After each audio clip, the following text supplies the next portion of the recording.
I've always loved storytelling. And I like me some adventure and science fiction, and graphically I love, and story-wise, comic books, anime. I like the reality, hyper-reality, but I also love how science fiction, westerns, adventure stories are kinds of Trojan horses to kind of talk about life and meaning in a very kind of visceral, propulsive way.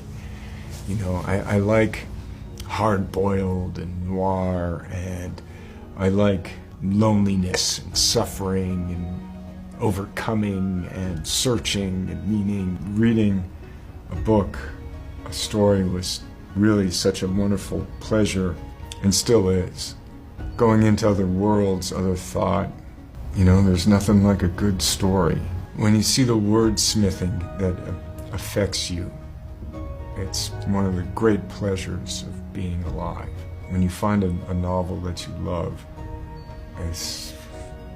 it'll change your life, and it'll reimagine, inspire, keep you company, console, you know, laugh, cry, all of the emotions. Keanu Reeves wrote a book. It is the most artistic thing I've ever read. I thought I knew what trippy was, and then I read this book, and now I feel like I actually understand what weird really is. The Book of Elsewhere is phenomenal. Keanu Reeves partnered up with China Miéville to write something that is genre-busting. They're exploring what's possible in storytelling. We are following B, who is over 80,000 years old.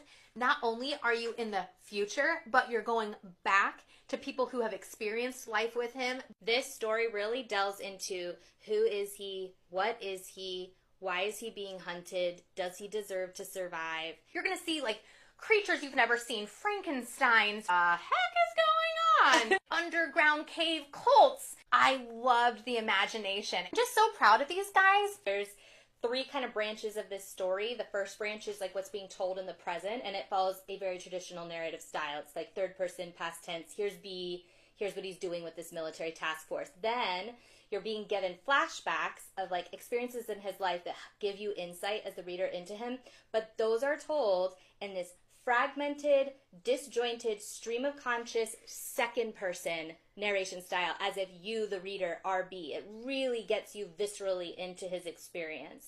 Third branch of the narration, first person memoirs from the perspective of people who have related with B throughout his life. You are just shoved into so many point of views that your brain is involved and invested throughout, and you keep following